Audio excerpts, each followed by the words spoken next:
It is monthly tier list time. This month we're taking a look at a tier list for the highest paying crypto games out there. I'm not saying you can earn a fortune by playing crypto games. All I'm saying is we're gonna rank them from the ones that pay the most to the ones that pay the least. There's gonna be kind of structure in place today. We're gonna rate them based on how easy it is or how difficult it is to earn in the games. If you have to invest in order to earn, and if you do, what kind of NFT renting system do they have? Apart from that, we're also gonna be looking at their Ponzi-nomics. Do they have Ponzi-nomics? Meaning that the only way for you to earn is if new people come in and keep buying new NFTs.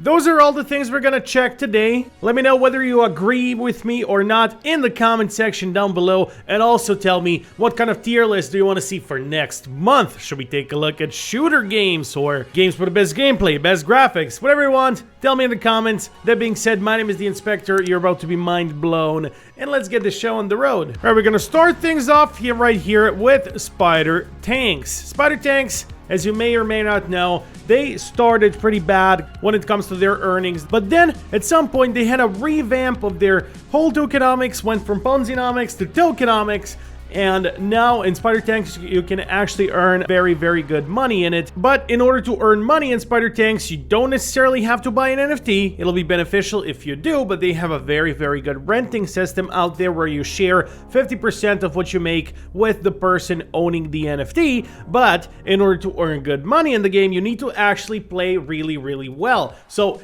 depending on what rank you are, the more you're gonna earn. So if you're higher ranks, you're gonna earn more. In order to get to the higher ranks, you actually need to play really, really well. So Spider Tanks, do I put it at the S tier? Definitely not. Something I would put on the S tier doesn't exist right now, so let me just get that out of the way. Doesn't exist right now in the bear market. Hopefully soon in the bull it's gonna be fixed. But as far as Spider Tanks is concerned, I think it's a solid A tier earning wise alone. And their coin is called Silk. Here's their white paper. They have very deep tokenomics here, very deep knowledge of the in-game economy, and there's a lot of ways to earn in Spider Tanks, including owning nodes. And one of the cool things is as well the power mechanics they have. So they have the Silk Power, the Gala Silk Power, and the Honor System. So the Honor System is something where you just have to play every single day in order to keep up with your honor system, and it's a MOBA at the end of the day. For those of you who don't know, it's a MOBA, and you gotta earn your way to the top. You gotta win the matches playing against other people. It is PvP, so player versus player. But that's as far as Spider Tanks goes. What about the Sandbox? So first of all, they have one of the strongest tokenomics out there, and you can't earn their coin just like that inside of their game. You can't earn it with every single match you play because there are no matches per se. It is a metaverse. So in order to earn money in any kind of metaverse, you need to complete their challenges, their missions, and their monthly competitions and tournaments, and that is how you earn their coin. That is something that is sustainable in my opinion, and that's one of the many reasons why the Sand token is still doing good on its own. Compared to coins like Silk and Axie Infinity's SLP, the Sand token is doing really, really well. Although far from its all-time high at $7.5, do consider that this is a bear market and this is just one of the many, many altcoins, but an altcoin that you can earn inside of the Sandbox game. Now, we'll be rating these games based on the parameters I told you before, but also I will rate them based on how good they are right now. So how good all of the mechanics we're rating them based upon are right now as of this moment. Not how good they used to be or how good they will be in the future, but right now at this very moment. So if I made this video a couple months ago, Spider Tanks would be at the D tier. Currently, they're at A because they're doing a pretty damn good job right now. So all that considered, in the Sandbox, it's a little bit harder to earn money than in Spider Tanks. In Spider Tanks, you can hop on a game and you can start earning.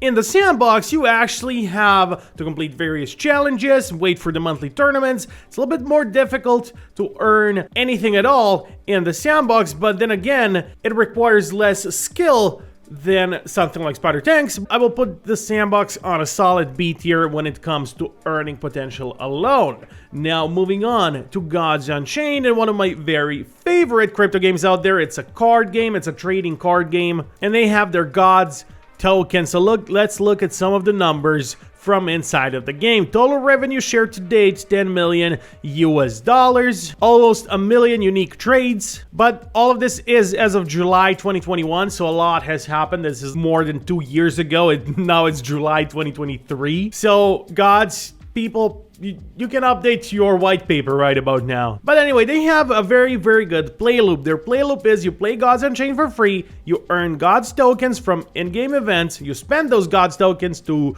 purchase NFTs and to craft NFTs, or you can just sell your Gods tokens for USDT if you choose to do so.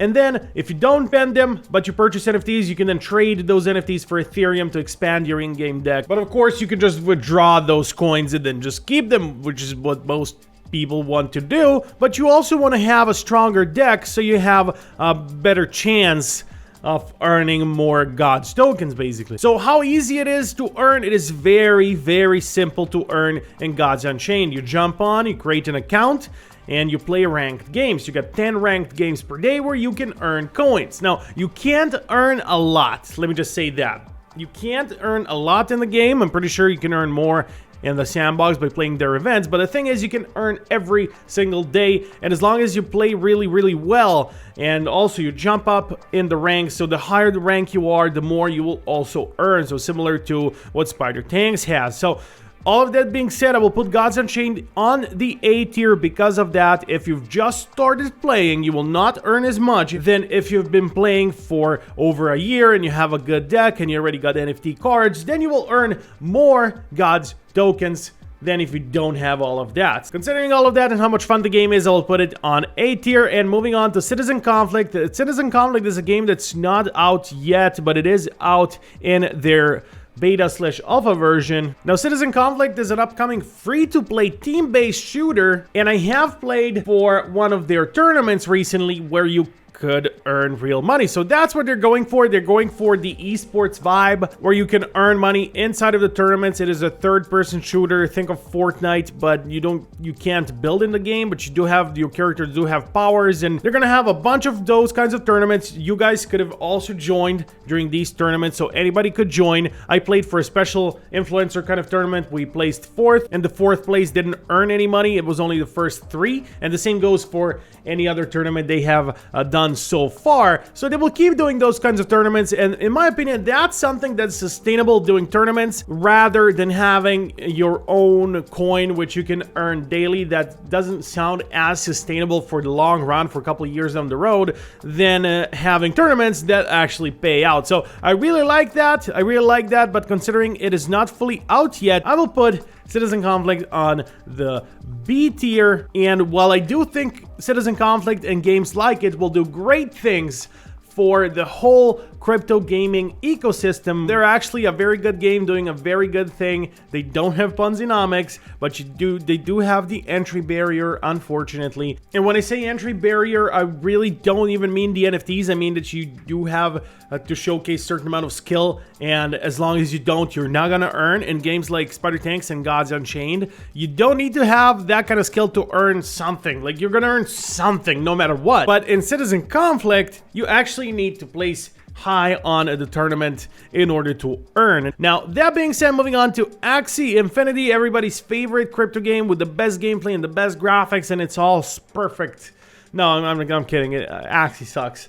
Let's be real. It was good when it was first released, then the Ponzinomics took over, but for some miraculous reason, Axie Infinity is still around, it's still kicking, people are still making money, albeit not as much money, they're making way less. And let's say it like this, if you spend $100 in Axie Infinity, and one of you guys actually did research on this and came back to me and told me about this, so if you're watching this video, thank you very much for doing the research for me. If you pay $100 in Axie Infinity for NFTs, because you do need an NFT in order to earn in this game, your return of investment would be around 3 to 4 months, which is just unacceptable for a crypto game. But considering Axie Infinity has been around for so long, and the SLP coin which you do earn inside of the game can always jump back up in price, that can be way less. So, you know, considering all of that, Axie is not doing such a bad job. I can't believe I just said that, but they have been around for so long, their coin hasn't died. It's absolutely crazy. All that considered, terrible gameplay, but what can you do? Axie Infinity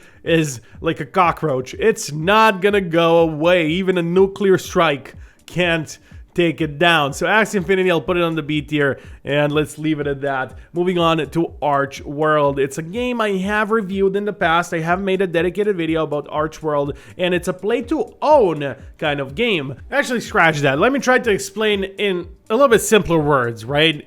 In Archworld, you have your own character that you play with in their world. It is an MMORPG, and there's certain things inside of this MMORPG you need to do in order to earn the BSLT coin token, and then that can be exchanged into real world value. Now you'll be able to buy land, buildings, rent and lease it, have people work your land, and then you share in profits. You can also earn from the land, of course, but you don't have to. You can play for free. Earnings in Archworld right now are pretty neat, considering it is an MMORPG with their own coin. But they are a play-to-own ecosystem where NFTs are very, very important to the world building. Considering all of that, I can't put it on the A tier, but what I will do is I will put it just below the Sandbox on the B tier. There we go. And my B tier is always the most full for some reason. B tier full. Moving on to Undead Blocks. Undead Blocks started off as such a good project, such a good game. They have a great NFT renting system, but right now, no one uses it, and let me show you. I have staked their coin, I have bought their freaking coin, and I may be a little bit biased because I have lost a lot of money on their coin as well. But that's besides the point. I have staked their coin in order to get this veteran loadout. Now, you need this loadout in order to play the game, because when you enter the game, you can join it for free, but you can't really earn or even play for free because you do need weapons, and the weapons are NFTs. So I do have my own weapon NFT pack here, and I am renting it. Now, I've been renting it for quite a while now, and the total playtime with my pack is only 5 hours, where I'm taking less than 50% of what you make while playing. I'm taking 45. That was the deal, at least, and there's nothing you need to pay in order to get my NFT. You can just get it for free. That's how I put it on. So I thought that's pretty cool, I guess, because you don't need to pay in order to earn. You can just rent my NFT for free, and then we share profits, and you even take the majority profits, more than half, 55%. I think that's fair. Maybe it's not. Maybe it's not fair. Maybe that's why I haven't earned as much. Maybe I need to put it so I get only 10%. I don't know. Currently, it is very hard to earn in the game. They have the entry barrier of having to buy an NFT. You can rent it, but people are not doing it for some reason. All of that considered, Undead Blocks, I'll put it on the C tier. Unfortunately, I would love for Undead Blocks to go to the A tier or even S tier. It had so much potential, and I'm just very sad of the current state of their economy and the current state of the player base and everything. So Undead Blocks, unfortunately, C tier. Moving on, last but not least, Turbo 84. Turbo 84 is one of those Bitcoin games that you can earn Satoshis while playing. It's one of the casual games. It's a game I very much like. You can't earn a lot, but you can earn for completely free. There's no entry barrier. There's no NFTs you need to buy, but you earn so little in the game that I can't put it with the actual games up here. It's just a casual phone game. So therefore, Turbo 84, just like any of the Bitcoin kind of games for your phone, will go on the C tier. It's a game I could definitely recommend you play, but it's not a game that I would recommend above Undead Blocks. Undead Blocks, I would love to succeed, but that's what it is right now. This is what it looks like. So ladies and gentlemen, this is the tier list. Let me know what you think. This is what it looks like right now. Maybe I have missed something. Maybe there's games where you can earn a lot more and I just don't know about them right now. Maybe I have misrepresented some of the games. So if any of that is the case, tell me in the comment section down below. I'm always willing to learn, and I'm always willing to accept my mistake if I did make one. So Axie Infinity is above Undead Blocks. That hurts. That literally hurts to see. But it is what it is. That's the current state of things. Thank you for watching. I'll see you next time. Peace. Inspector out.